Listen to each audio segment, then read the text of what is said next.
जो किताबों से ज्ञान मिला है, उस किताब के ज्ञान के अलावा भी हमारे बुजुर्गों का जो एक्सपीरियंस है अपनी ज़िंदगी का, बाबा साहब के बारे में जो उनका खुद का एक्सपीरियंस है, खुद वो सब वो हमारी युवा पीढ़ी के सामने रखते हैं। युवा पीढ़ियों को भी इसके बारे में जानकारी मिलती है। और निश्चित रूप से हम सब अच्छी तरह जानते हैं कि बाबा साहब ने हमारे देश में एक ऐसी व्यवस्था दी है, उसको आप संविधान का नाम दो, चाहे आप उसको व्यवस्था के अनुसार हमारे देश की संस्कृति में रिजर्वेशन दिया, एसटी समाज को रिजर्वेशन दिया, और उस रिजर्वेशन की उस वक्त कितनी आवश्यकता थी, कितनी जरूरत थी, ये वो वक्त के जो लोग अगर यहाँ आज मौजूद होते तो वो हम सबको बता सकते थे कि अगर रिजर्वेशन उस समय नहीं दिया जाता तो आज हम समाज के जो प्रबुद्ध लोगों को जान रहे हैं, समझ रहे हैं, जो नौकरी के माध्यम से सरकार में काम कर रहे हैं, जो राजनीति के माध्यम से देश में सेवा कर रहे हैं, जो समाज के माध्यम से समाज की सेवा कर रहे हैं, उनको आगे बढ़ने का मौका और एक व्यवस्था उन्होंने दी कि ये समाज भी आगे बढ़ेगा। निश्चित रूप से हम इस बात को मानते हैं कि वो समय बहुत कठिन था।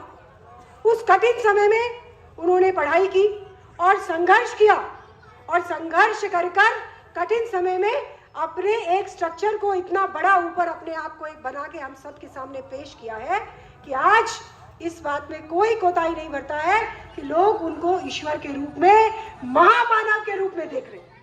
वो उनकी अपनी जो उन्होंने किया, एक अच्छी बात, और हम सब जानते हैं इस बात को कि कोई यूं ही याद नहीं करता किसी को कि हमने यूं ही याद कर लिया कि यार हमारे समाज के थे, संविधान रखे थे, बड़े नेता रहे हैं कांग्रेस के, उसके बाद भी कांग्रेस छोड़ दी, उसके बाद भी बहुत बड़े नेता रहे हैं, उनको भारत रत्न मिला है, उनको शिक्षा के बारे में, सब बारे में हम जानते हैं, लेकिन उनको याद इसीलिए करते हैं कि आज हम जो कुछ भी है, जो यहाँ पर बैठे हैं, उसको करने में उनका योगदान है और वो हमारे काम आ रहे हैं, और उनकी जो नीतियां थी वो हमारे काम जीवन में आगे आएंगी, इसीलिए उनको याद किया जाता है।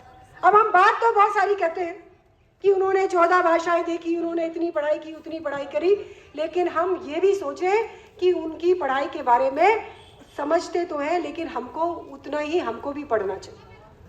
बहुत सारे अभी हमारे मास्टर साहब कह रहे थे, मुझे शुरू से इनकी भाषण और इनकी जो विचार है उनसे मैं शुरू से बहुत प्रभावित रही हूँ। वो कह रहे थे कि दलित का जो प्रयोग करते हैं गलत करते हैं। मैं भी निश्चित रूप से कह रही हूँ कि अब हम लोगों को दलित का प्रयोग नहीं करना चाहिए। हम सब लोग एक हैं, और सब जो पढ़े लिखे लोग हैं, संपन्न लोग हैं, वो सब जानते हैं कि हम लोगों को अब आगे बढ़ के एक साथ चलना चाहिए। लेकिन वाद साहब, आपने भी टीचिंग करी है और भी लोगों ने, टीचर यहाँ बहुत सारे हैं, और पढ़ाई तो हम सब लोगों ने की है स्कूल में।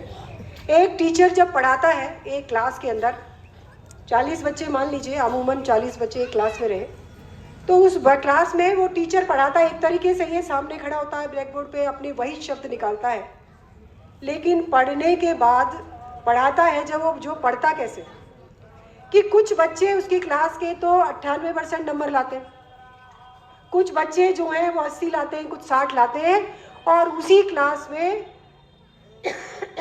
कुछ बच्चे ऐसे भी होते हैं जो फेल हो जाते हैं। तो कहने का काम यह है कि जो टीचर है, जो समाज के अग्रणी है, वो तो पढ़ा तो सब एक ही भाषा में रहे हैं, लेकिन किसको क्या समझ में आ रहा है, कोई कितना समझ रहा है, उस समझ के ऊपर ये सारी चीजें डिपेंड करती हैं।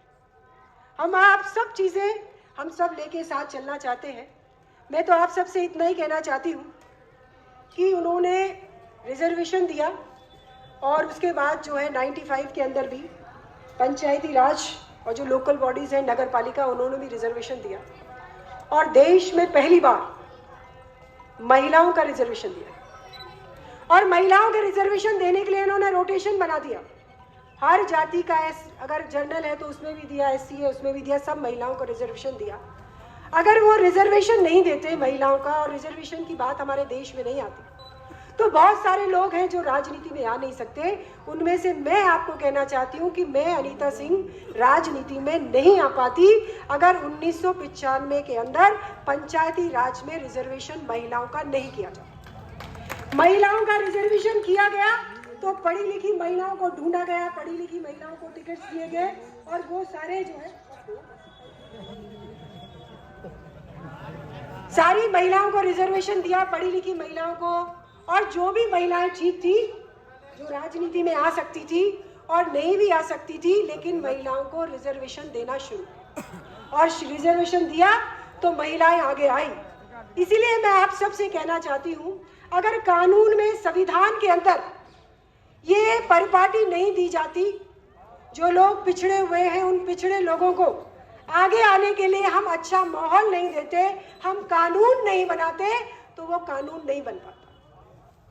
अभी मेरे भाषण से पहले हमारे चेयरमैन साहब रामोतार जी कह रहे थे, राजनीति की बात छोड़ दी। हालांकि मैं सोच के आई थी कि भाई आज अम्बेडकर जयंती है, आज राजनीति की कोई बात नहीं करेंगे, लेकिन निश्चित रूप से राजनीति की बात करनी पड़ेगी। करनी यूं पड़ेगी कि आज भी हमारे जिले में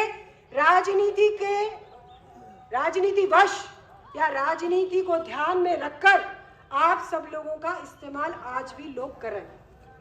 मुझे बड़ा दुख हुआ जब नदुई के अंदर मूर्ति लगाने की बात हुई और उसमें चर्चा हुई और दुनिया भर का विवाद पैदा हुआ। ये विवाद जो है ये हमारे मन को दुख पहुंचाते हैं। ये जो विवाद है ये लोग राजनीति करने के लिए, अपने वोटों के लिए करते हैं, लेकिन उसका असर हमारे समाजों के अंदर जाता है। किसी को दुख होता है, किसी को खुशी होती है। कोई कहता है कि हमने तो जाकर ये कर दिया, और कुछ लोग ऐसे सोचते हैं कि यार हमारी बात हुई थी, हमारी मूर्ति लगाने की बात हुई थी और अमुक लोगों ने जो है इसका विरोध कर दिया, हमारे बाबा साहब की मूर्ति लगती, वो कहते हैं हमारे सूरजमल जी की मूर्ति लगती। ये राजनीति की बच्चे जो चुनाव के नजदीक आने के वक्त ये मूर्तियां लगाकर जो राजनीति करना चाहते हैं, मैं ऐसी राजनीति की निंदा करती हूं। उन लोगों को नहीं करनी चाहिए, हमारे लोगों को आगे बढ़ाना चाहिए। मैं आज इस मंच से कह सकती हूँ, 10 साल में विधायक रही, अभी 5 साल से बातचीत की है। सरकारें आप सबके लिए, हम सबके लिए सारी चीजें करती है। हमारी सरकार थी, उन्होंने भी हजारों चीजें की, और आज की सरकार है वो भी कोशिश कर रही है हजारों चीज करने की। लेकिन आज भी आप जानते हैं, पढ़े लोग लिखे लोग यहाँ बैठे हैं, कि हमारी जो नौकरियां हैं उस नौकरियों में भी दुनिया भर का बैकलॉग पड़ा हुआ।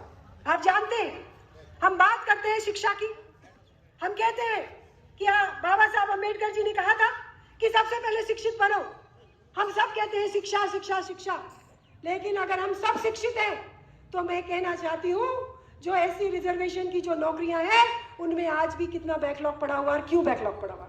हमारे बच्चे क्यों नहीं मिल रहे? हमारे लोग, जो नौकरियां हमारे बीच में रह जाती हैं, वो क्यों रह रही है? आप लोगों की, हमारे लोगों की कमी से, कि आज हम शिक्षा शिक्षा खूब करते हैं, फिर भी शिक्षा की और ज्यादा जरूरत है, हमको और ज्यादा पढ़ना चाहिए। मैं कहना चाहती हूँ एसटी एससी आयोग जो बने हैं उनमें हमारे लोगों को आगे बढ़ाने के लिए, उनके लिए बहुत सारी योजनाएं हैं। उन योजनाओं का जो पैसा है, उन योजनाओं का पैसा भी 50% भी सरकारें नियत समय में खर्च नहीं कर पाती। हमारी बेटियों की शादियों के लिए जो हमारे यहाँ कन्यादान की बात कही थी कि भाई 51,000 रुपए, हमारी 2 बच्चियों को 51,000 रुपए की अनुदान राशि मिलेगी, लेकिन वो भी हम भरतपुर चक्कर काट काट के परेशान हो जाते हैं। शादी के वक्त वो गरीब बच्ची, उस गरीब बच्ची के माँ बाप को वो पैसे नहीं मिल पाते। अब हम यहाँ कह दें कि यह उच्च वर्ग के लोग बैठे थे, नहीं, गलत बात। हमारे ही समाज के लोग उन आयोगों में बैठे हैं, हमारे ही समाज के पदों पर बैठे हैं, लेकिन ध्यान नहीं देना चाहते, अपने कर्तव्यों को पूरा नहीं करना चाहते। मैं आप सबसे कहना चाहती हूँ कि अधिकारों की बात हम सब करते हैं, अधिकारों की बात के साथ साथ हमको अपने कर्तव्य पूरे करने चाहिए। आज अगर बाबा साहब भीमराव अंबेडकर को हम याद कर रहे हैं तो उन्होंने हमारे लिए कुछ किया है, इसीलिए याद कर रहे हैं। हमको और आपको हमारे जाने के बाद अगर कोई याद करेगा तो हमारे कामों के लिए हमको याद किया जाएगा। इसलिए आप सबसे कहना चाहती हूँ, ये बहुत अच्छा एक समय है और उस महामानव का समय है जिसने कहा कि हमारे देश में समानता होनी चाहिए। समानता, हर जो भी हमारे देश में रहता है उनका एक कानून होना चाहिए। हाँ, मैं निश्चित रूप से यूनिफॉर्म सिविल कोड की पैरवी करती हूँ कि हमारे देश में रहने वाले हर व्यक्ति को एक कानून से नापा जाना चाहिए ताकि उसको परेशानी का अनुभव नहीं हो। एक अधिकार, उसी का कर्तव्य सब लोगों को एक बात से करना चाहिए। आज मैं आप सब लोगों को बहुत धन्यवाद देना चाहती हूँ। अम्बेडकर जो टीचर्स की ये समिति है उनको भी, प्रकाश जी को भी, समाज के अध्यक्ष और उनकी सब कार्यकारिणी को बहुत धन्यवाद देना चाहती हूँ कि आपने मुझे बुलाया, मान सम्मान किया। और मैं एमएलए साहब से भी कहना चाहती हूँ कि आज हमारे प्रदेश अध्यक्ष सीपी जोशी जी जो है आज नगर में पधारे हैं। 1 बजे के करीब डाक बंगले पर उनका स्वागत है। तो मैं जाना चाहूँगी क्योंकि मैं 1 घंटे पहले पहुँच जाऊँगी तो बहुत सारी बातें मैं वहाँ कर पाऊँगी। आपका भी भाषण मैं सुनती, आपके भी विचार सुनती, लेकिन आज के समय की वजह से मैं जाना चाहती हूँ और सारी कमेटी से और सब लोगों से आज्ञा लेना चाहती हूँ। और निश्चित रूप से आपको एक आमंत्रण भी देना चाहती हूँ कि कल हमारे गृह मंत्री अमित शाह जी भरतपुर में पधार रहे हैं। 2 बजे का उनका कार्यक्रम है। सारी व्यवस्थाएं मैं करूँगी। जो भी उसमें जाना चाहे वो संपर्क कर ले, क्योंकि एक ऐसे गृह मंत्री का हम स्वागत करने जा रहे हैं जिन्होंने कश्मीर में 370 की धारा को हटाया और इस प्रकार से हटाया कि विरोधी ये कहा करते थे कि खून की नदियां बह जाएंगी, लेकिन वहाँ एक पत्थर का भी टोला वहाँ पर नहीं पड़ा और वो देश का जो अभिन्न अंग था वो हमारा अंग बन गया और वहाँ पर भी शांति व्यवस्था बहाल हो गई। ऐसे एक गृह मंत्री हमारे जिले में पधारे। आप सबको आमंत्रण करना चाहती हूँ। राम राम साहब।